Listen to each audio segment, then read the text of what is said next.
ආයිබෝවන් කෙලවල හැමෝම ගොඩක් ආදරෙන් පිළිගන්නවා. අද ඔයාලට කියලා දෙන්නේ තුඹ කරවිල වෑංජනයක් කොහොමද හදාගන්නේ කියලා. ආසෙත් වෙන විදියට කරවිල කන්න මේ විදියට උයලා බලන්න කියලා කියනවා. ඔයාලා channel එක subscribe කරලා නැත්නම් subscribe කරලා එකතු වෙන්න. ඒ වගේම රසවත් අදහසක් අපිට අනිවාර්යයෙන්ම එකතු කරන්න. එහෙනම් අපි බලමු කොහොමද හදාගන්නේ කියලා. මේ තුඹ වෑංජනේ හදාගන්න තුඹ අරන් තියෙනවා. ග්‍රෑම් 250ක් අරන් තියෙනවා. මේ වගේ මේ අග මුල දෙපැත්ත හොඳට කපලා හොදලා තමයි අරන් තියෙන්නේ. හොඳට හොදන්න ඕන මේවා ඇතුළට නොඑක ඒවා ඉතින් ගෑවිලා තියෙන්න පුළුවන්. ඒ නිසා හොඳට ඒවා හොද ගන්න ඕනේ. ඊට පස්සේ කරපිංචිති දෙකක් අරන් තියෙනවා. නාරටියත් එක්කම තමයි දාන්නේ. දිගින් චුට්ටක් අඩු කරලා ওই විදිහට කඩාගෙන අරන් තියෙනවා. ඊට පස්සේ රම්ප කෑල්ලක් අරන් තියෙනවා. සුදු ලුණු බිකක් කපාගෙන තියෙනවා. ගොරක තක්කාලි ගෙඩියක් හොඳට හොදලා අරන් ওই විදිහට කපාගෙන තියෙනවා. ඊට පස්සේ කුරුඳු පොතු කෑල්ලක් කොච්චි කරල් දෙකක් අරන් තියෙනවා. ඔයාලට කොච්චි සැර වැඩි නම් අමු මිරිස් ගන්න. කොච්චි කරල් වල මේ විදිහට පළල තමයි දාලා තියෙන්නේ. එතකොට හොයාගන්න ලේසි. ඉදුණට පස්සේ කන්නේ නැති කෙනෙක්ට හම්බෙන් වුණත් හම්බ වෙන්නේ නැහැ. ඊට පස්සේ රතු ලුණු අරන් තියෙනවා. රතු ලුණු ගෙඩි 10ක් විතර හීන් වෙන්න කපාගෙන තියෙනවා. ඊට පස්සේ පොල් කිරි අරන් තියෙනවා මිටි කිරි වලින්. මේ ඔක්කොම දාන්න නැහැ. උවමනා ප්‍රමාණයට විතරයි දාගන්නේ. ඊට පස්සේ ලුණු රසහනුව දාගන්න ඕන. උළුහාල්, අබ, අමු 3-5 කුඩු, ගම් මිරිස් කුඩු, කහ කුඩු, මිරිස් කුඩු, පොල් තෙල්. ඔය ටික තමයි අපිට ඕන වෙන්නේ. ඊට පස්සේ අපි මේ තුඹ කරවිල ටික කපා ගන්න ඕනේ. ඔයාලට කැමති හැඩයකට කපා ගන්න පුළුවනි. මම මේ විදියට තමයි කපා ගන්න. මේක මේ ලපටි ගෙඩියක්.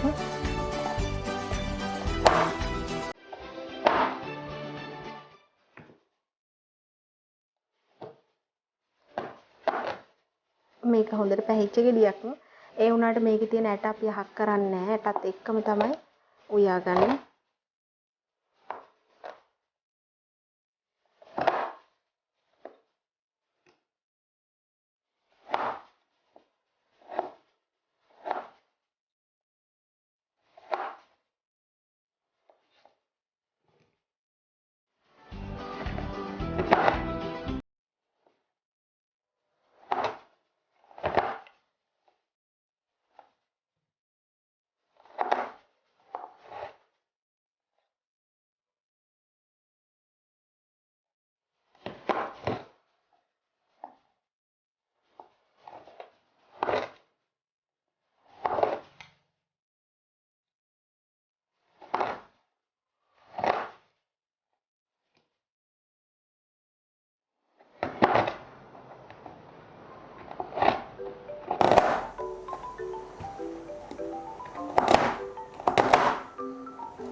දැන් අපි උමනා කරන 3-5 දාගමු. මිරිස් කුඩු ගොඩක් දාන්න නැහැ. චුට්ටක් තමයි දාන්නේ. ඊට පස්සේ 3-5 කුඩු හැඳි භාගයක් විතර දාගන්නවා. උළුහාල් තේ හැන්දක් දානවා. උළුහාල් අනිවාර්යයෙන්ම දාන්න ඕන. මොකද පොල් කිරි දාලා හදන නිසා. ඊට පස්සේ අපි දානවා ලුණු කුඩු.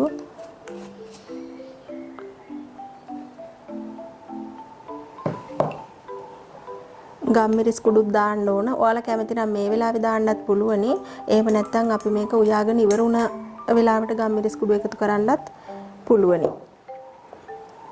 ඊට පස්සේ අපි මේ කපාගත්ත දේවල් ටිකත් මේ විදිහට එකතු කරනවා.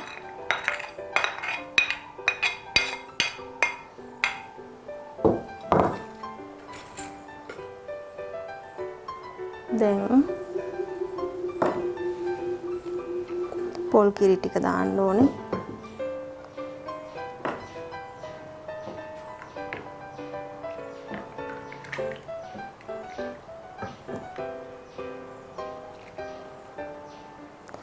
කෑලි ගානට වගේ හිටින්න තමයි පොල් කිරි දාන්නේ.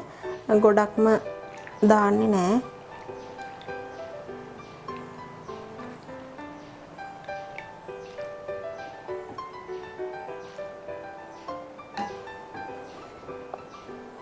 මේ විදියට පොල් කිරි ටික දානවා. ඊට පස්සේ අපි මේක ලිපේ තියා ගන්න ඕනේ.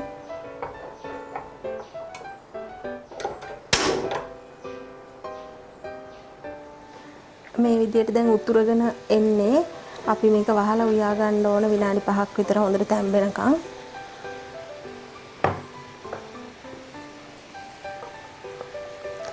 ගින්දර අඩු කරලා අපි මේක වහලා උයා ගමු. විනාඩි 5කට පස්සේ අපි ඇරලා බලන්නේ.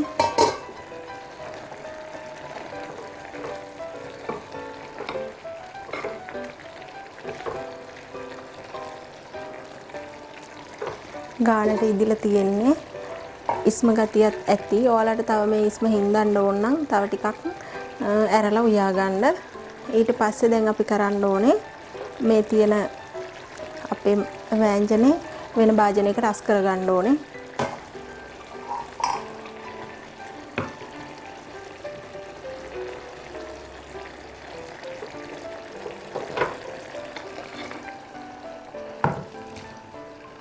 මැටි භාජනයකට මෙහෙම රස කරගන්න.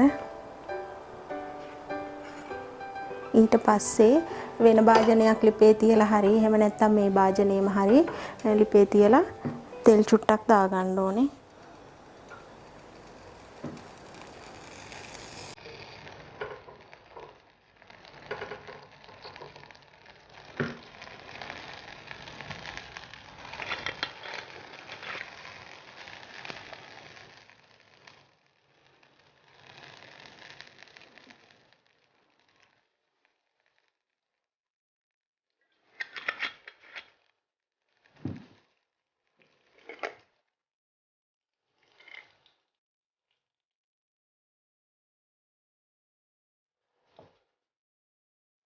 තෙල් ටික රත් වුණාම අපි අබ ටික දාගමු.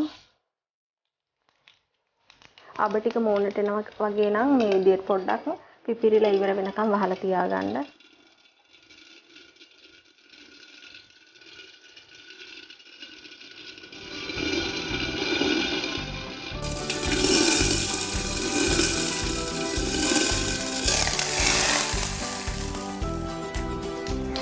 දැන් අපි මේ ටික ආපහු එකතු කරගන්න.